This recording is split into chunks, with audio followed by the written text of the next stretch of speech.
Are Meghan Markle and Prince Harry headed to Hollywood?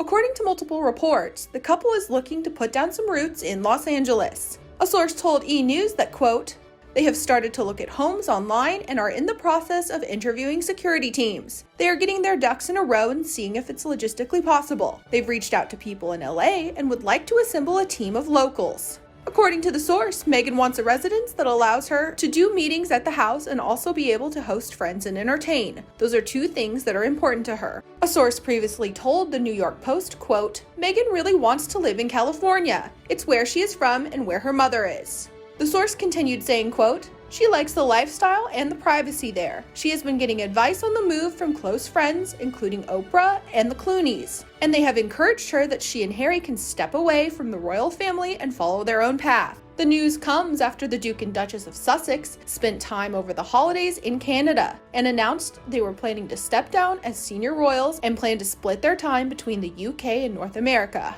In early January, they revealed why they want to split their time between the UK and North America, releasing a statement that reads, quote, "This geographic balance will enable us to raise our son with an appreciation for the royal tradition into which he was born, while also providing our family with the space to focus on the next chapter, including the launch of our new charitable entity." We previously chatted with royal expert and female editor at the Daily Mail, Charlie Langston, who broke down what the couple really wants long term. What do Harry and Meghan ultimately want?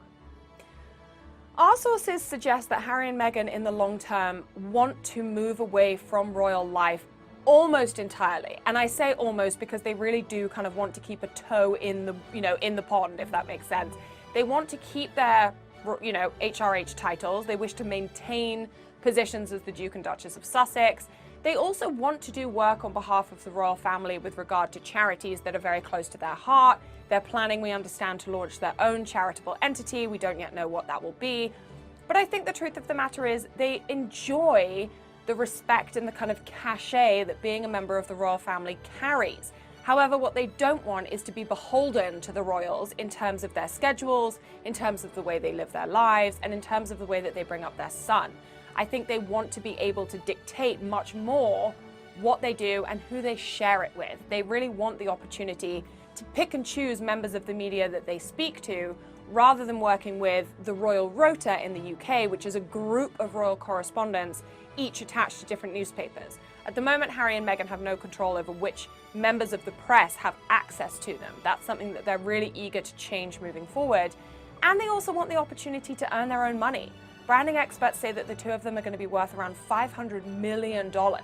So even though they might be losing a bit of royal funding, they stand to earn a lot more as kind of members of the public, almost VIP members of the public, than they ever did as senior members of the royal family. In the end, will Harry and Meghan be able to have this private life in Canada that they want? Or can we suspect the tabloids to just constantly hound them?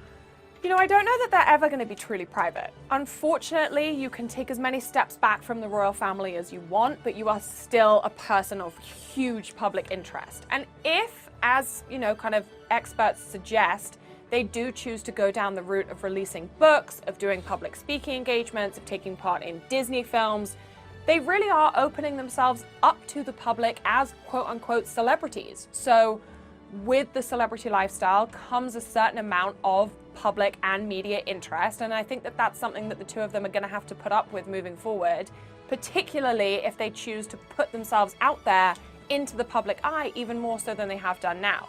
It's a bit of a kind of double-edged sword when they say that they're stepping back from the royal family and they no longer wish to take part in kind of the royal family's media relations. They no longer wish to deal with the royal rota.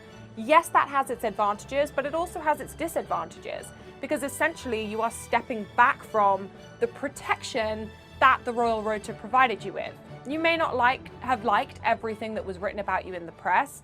However, the royal rota treats the royal family with respect. Those journalists within that kind of royal correspondent pool are very carefully monitored by the palace. They have a very good relationship with the palace. They're told when they've stepped out of line and they're kind of treated accordingly. And that's not something that Harry and Meghan will be able to have moving forward, because if they've chosen to no longer deal with that, they lose both the advantages and the disadvantages of what that means.